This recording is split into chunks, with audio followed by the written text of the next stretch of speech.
All right, team, here we are, chapter 42. We're getting into the nitty-gritty. Okay. Chapter 42, page 185. Zero became strong enough to help dig the hole. When he finished, it was over 6 feet deep. He filled the bottom with rocks to help separate the water from the dirt. He was still the best hole digger around. "That's the last hole I will ever dig," he declared, throwing down the shovel. Stanley smiled. He wished it were true, but he knew they had no choice but to eventually return to Camp Green Lake. They couldn't live on onions forever. They had been completely around the Big Thumb, and it was like a giant sundial. They followed the shade. They were able to stay out in all directions, and there was no place to go. The mountain was surrounded by desert. Zero stared at Big Thumb. It must have a hole in it," he said, "filled with water." "You think?" "Where else could the water be coming from?" Zero asked. "Water doesn't run uphill, right? Water goes downhill, not uphill." Stanley bit into another onion. It didn't burn his eyes or nose, and in fact, he no longer noticed a particularly strong taste. Man, can you imagine eating just plain onions for days and days? Whew, gross. He remembered when he first carried Zero up the hill how the air had smelled bitter. It was the smell of thousands of onions, growing and rotting and sprouting. Now he didn't smell a thing. "How many onions do you think we've eaten?" he asked. Zero shrugged. "I don't even know how long we've been here." "I'd say about a week," said Stanley, "and we probably each eat about 20 onions a day, so that's 280 onions, Zero said. Stanley smiled. "I bet we really stink." 2 nights later, Stanley lay awake, staring up at the star-filled sky. He was too happy to fall asleep. He knew he had no reason to be happy. He had heard or read somewhere that the night before a person freezes to death, he suddenly feels nice and warm. He wondered if perhaps he was experiencing something like that. It occurred to him that he couldn't remember the last time he felt happiness. It wasn't just being sent to Camp Green Lake that had made his life miserable. Before that, he'd been unhappy at school, where he had no friends, and bullies like Derek Doone picked on him. No one liked him, and the truth was, he didn't especially like himself. He liked himself now. He wondered if he was delirious, like crazy. He looked over at Zero sleeping near him. Zero's face was lit in the starlight, and there was a flower petal in front of his nose that moved back and forth as he breathed. It reminded Stanley of something out of a cartoon. Stanley breathed in, and the petal was drawn up almost touching his nose. Zero breathed out, and the petal moved towards his chin. It stayed on Zero's face for an amazingly long time before fluttering off to the side. Stanley considered placing it back in front of Zero's nose, but it wouldn't be the same. It seemed like Zero had lived at Camp Green Lake forever. But as Stanley thought about it now, he realized that Zero must have gotten there no more than a month or 2 before him. Zero was actually arrested a day later, but Stanley's trial kept being delayed because of baseball. He remembered what Zero had said a few days before. If Zero had just kept those shoes, then neither of them would be here right now. As Stanley stared into the glittering night sky, he thought there was no place he would rather be. He was glad Zero put the shoes on the parked car. He was glad they fell from the overpass and hit him on the head. When the shoes first fell from the sky, he remembered thinking that destiny had struck him. Now he thought so again. It was more than a coincidence. It had to be destiny. Maybe they wouldn't have to return to Camp Green Lake, he thought. Maybe they could make it past the camp, then follow the dirt road back to civilization. They could fill the sack with onions and the 3 jars with water. And he had his canteen as well. They could refill their jars and canteen at the camp and maybe sneak into the kitchen and get some food. He doubted any counselors were still on guard, and everyone had to think they were dead. Buzzard food. Buzzards are big birds that eat dead bodies. It wouldn't mean living the rest of his life as a fugitive. It would mean living his life as a fugitive. Ooh. The police would always be after him. At least he could call his parents and tell them he was still alive. But he couldn't go visit them, in case the police were watching the apartment.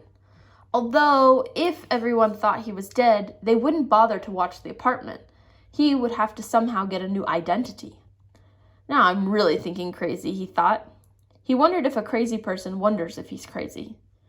But even as he thought this, an even crazier idea popped into his head, kept popping into his head. He knew it was too crazy to even consider. Still, if he was going to be a fugitive for the rest of his life, it would help to have some money, perhaps a treasure chest of money. You're crazy, he told himself. Besides, just because he found a lipstick container with KB on it, that didn't mean there was treasure buried there. It was crazy. It was all part of his crazy feeling of happiness. Or maybe it was destiny. He reached over and shook Zero's arm. Hey, Zero, he whispered. Huh, Zero muttered. Zero, wake up. What? Zero raised his head up. What is it? You want to dig one more hole? Stanley asked him. All right, so Stanley's going to go look for the treasure. Chapter 43, page 189. We weren't always homeless, Zero said. I remember a yellow room. How old were you when you, Stanley started to ask, but he couldn't find the right words. Moved out. I don't know. I must have been real little, because I don't remember too much. I don't remember moving out. I remember standing in a crib with my mother singing to me. She held my wrists and made my hands clap together. She used to sing that song to me, the one you sang. It was different, though. Zero spoke slowly, as if searching his brain for the memories and the clues. And then later, I know we lived on the street, but I don't know why we left the house. I'm pretty sure it was a house, not an apartment. I know my room was yellow. It was late afternoon, and they were resting in the shadow of the thumb. They had spent the morning picking onions and putting them in the sack. It didn't take long, but long enough so that they had to wait another day before heading down the mountain. They wanted to leave at the first hint of daylight so they'd have plenty of time to make it to Camp Green Lake before dark. Stanley wanted to be sure he could find the right hole, then they would hide by it until everyone went to sleep. They would dig for as long as seemed safe, and not a second longer. And then, treasure or no treasure, they'd head up the dirt road. If it was absolutely safe, they'd try to steal some food and water from the camp kitchens. I'm good at sneaking in and out of places, Zero had said. Remember, Stanley had warned, the door to the rec room squeaks. Now, he lay on his back, trying to save his strength for the long day ahead. He wondered what happened to Zero's parents, and he didn't ask. Zero didn't like answering questions. It was better to just let him talk when he felt like it. Stanley thought about his own parents. In her last letter, his mom was worried that they might be evicted from their apartment because of the smell of the burning sneakers. They could easily become homeless as well. Again, he wondered if they'd been told that he'd run away from camp. Were they told that he was dead? An image appeared in his head of his parents hugging each other and crying. He tried not to think about it. Instead, he tried to recapture the feelings he had had the night before, the inexplicable feeling of happiness, the sense of destiny, but those feelings didn't return. He just felt scared. The next morning, they headed down the mountain. They dunked their caps in the water hole before putting them on their heads. Excuse me. Zero held the shovel, and Stanley carried the sack, which was crammed with onions and 3 jars of water.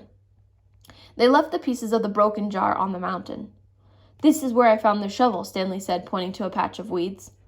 Zero turned and looked up to the top of the mountain. That's a long way. You were light, Stanley said. You'd already thrown up everything that was inside your stomach. He shifted the sack from one shoulder to the other. It was heavy. He stepped on a loose rock, slipped, and then fell hard. The next thing he knew, he was sliding down the steep side of the mountain. He dropped the sack, and the onions spilled all around him. He slid to a patch of weeds and grabbing onto a thorny vine. The vine ripped out of the earth, but slowed him enough that he was able to stop himself. Are you all right? Zero asked from above. Stanley groaned as he pulled a thorn out of the palm of his hand. Yeah, he said. He was all right. He was more worried about the jars of water. Zero climbed down after him, retrieving the sack along the way. Stanley pulled some thorns out of his pant leg. The jars hadn't broken. The onions had protected them, like styrofoam packing material. Glad you didn't do that when you were carrying me, Zero said. They'd lost about a third of the onions, but recovered many of them as they continued down the mountain. When they reached the bottom, the sun was just rising above the lake, and they walked directly toward it. Soon, they stood on the edge of the cliff and looked down at the dry lake bed. Stanley wasn't sure, but he thought he could see the remains of the Mary Lou off in the distance. You thirsty? Stanley asked. No, said Zero. How about you? No, Stanley lied. He didn't want to be the first one to take a drink. Although they didn't mention it, it had become a kind of challenge between him and Zero. They climbed down into the frying pan. It was a different spot from where they had climbed up. They eased themselves down from one ledge to the other and let themselves slide in other places, being especially careful with the sack. Stanley could no longer see the Mary Lou, but headed in what he thought was the right direction. As the sun rose, so did the familiar haze of heat and dirt. You thirsty? Zero asked. No, said Stanley. Because you have 3 jars full of water, said Zero. I thought maybe it was getting too heavy for you. If you drink some, it will lighten your load. I'm not thirsty, said Stanley. But if you want to drink, I'll give you some. I'm not thirsty, said Zero. I was just worried about you. Stanley Kemp smiled. I'm a camel, he said. They walked for what seemed like a very long time, and they still never came across the Mary Lou. Stanley was pretty sure they were heading in the right direction. He remembered that when they left the boat, they were headed toward the setting sun. Now they were headed toward the rising sun, right? So they were going west, and now they're going east. He knew the sun didn't rise and set in exactly the east and the west, more the southeast and the southwest, but he wasn't sure how that made a difference. His throat felt as if it was coated with sandpaper. You sure you're not thirsty? He asked. Not me, said Zero. His voice was dry and raspy. When they did finally take a drink, they agreed to do it at the same time. Zero, who was now carrying the sack, set it down and took out 2 jars, giving one to Stanley. They decided to save the canteen for last, since it couldn't accidentally break. You know, I'm not thirsty, Stanley said as he unscrewed the lid. I'm just drinking so you will. And I'm just drinking so you will, said Zero. They clinked the jars together and each watched the other one pour the water into their stubborn mouths. Zero was the first to spot the Mary Lou, maybe a 1/4 mile away, and just a little off to the right. They headed for it. It wasn't even noon yet when they reached the boat, and they sat against the shady side and rested. I don't know what happened to my mother, said Zero. She left and never came back. Well, can't turn the page. There we go. Stanley peeled an onion. She couldn't always take me with her, Zero said. Sometimes she had to do things by herself. Stanley had the feeling that Zero was explaining things to himself. She'd tell me to wait in a certain place for her. When I was real little, I had to wait in small areas, like on a porch step or a doorway. Now don't leave here till I get back, she'd say. I never liked it when she left. I had a stuffed animal, a little giraffe, and I'd hug it the whole time she was gone. When I got bigger, I was allowed to stay in bigger areas, like stay on this block or don't leave the park. But even then, I still held Jaffe, his giraffe. Oh, Stanley guessed that Jaffe was the name of Zero's giraffe. And then one day, she didn't come back, Zero said. His voice suddenly sounded hollow. I waited for her at Laney Park. Laney Park, said Stanley. I've been there. You know the Playscape? Asked Zero. Yeah, I played on it. I waited there for more than a month, said Zero. You know that tunnel that you crawl into through between the slide and the swinging bridge? That's where I slept. They ate 4 onions apiece and drank about half a jar of water. Stanley stood up and looked around. Everything looked the same in all directions. When I left camp, I was headed straight toward the big thumb, he said. I saw the boat off to the right, so that means we have to turn a little left. Zero was lost in thought. What? Okay, he said. They headed out. It was Stanley's turn to carry the sack. Some kids had a birthday party, Zero said. I guess it was about 2 weeks after my mother left. There was a picnic table next to the playscape, and the balloons were tied to it, and the kids looked to be about the same age as me. One girl said hi to me and asked if I wanted to play. I wanted to, but I didn't know I didn't belong at the party, even though it wasn't their playscape. There was one mother who kept staring at me like I was some kind of monster. Then later a boy asked me if I wanted some cake. But then that same mother told me, go away, and she told all of the kids to stay away from me. So I never got the piece of cake. I ran away so fast that I forgot Jaffe. Did you ever find him? For a moment, Zero didn't answer, and then he said, he wasn't real. Stanley thought about his own parents and how awful it would be for them to never know if he was dead or alive. He realized that that was how Zero must have felt, not knowing what happened to his own mother. He wondered why Zero never mentioned his father. Hold on, Zero said, stopping abruptly. We're going the wrong way. No, this is right, said Stanley. You were heading toward the Big Thumb when you saw the boat to your right. That means we should have turned right when we left the boat. You sure? Zero drew a diagram in the dirt. So he drew a picture like that. So this must be like the camp. And he went this way. He saw the boat on his right and then walked to the Big Thumb. And if they walked towards the Big Thumb, they don't go left. They need to go right back to the camp. Stanley still wasn't sure. Put the book back in. Stanley still wasn't sure. We need to go this way, Zero said, first drawing a line in the map and then heading that way himself. Stanley followed. It didn't feel right to him, but Zero seemed sure. Sometime in the middle of the afternoon, a cloud drifted across the sky and blocked out the sun. It was a welcome relief. Once again, Stanley felt that destiny was on his side. Zero stopped and held his arm up to Stanley to stop Stanley too. Listen, Zero whispered. Stanley didn't hear anything. They continued walking very quietly, and Stanley began to make out the faint sounds of Camp Green Lake. They were still too far away to see the camp, but he could hear a blend of indistinct voices, meaning he can't understand them. As they got closer, he occasionally could hear Mr. Sir's distinctive bark. They walked slowly and quietly, aware that sound travels in both directions. They approached a cluster of holes. Let's wait here until they go in, said Zero. Stanley nodded, and he checked to make sure there was nothing living in it, then climbed down into a hole, and Zero climbed into the one next to him. Despite having gone the wrong way for a while, it hadn't taken nearly as long as Stanley had expected. Now, they just had to wait. The sun cut through the cloud, and Stanley felt its rays beating down on him. But soon more clouds filled the sky, shading Stanley in his hole. He waited until he was certain the last of the campers had finished for the day. Then he waited a little longer. As quietly as possible, he and Zero climbed up out of their holes and crept towards camp. Stanley held the sack in front of him and cradled it in his arms.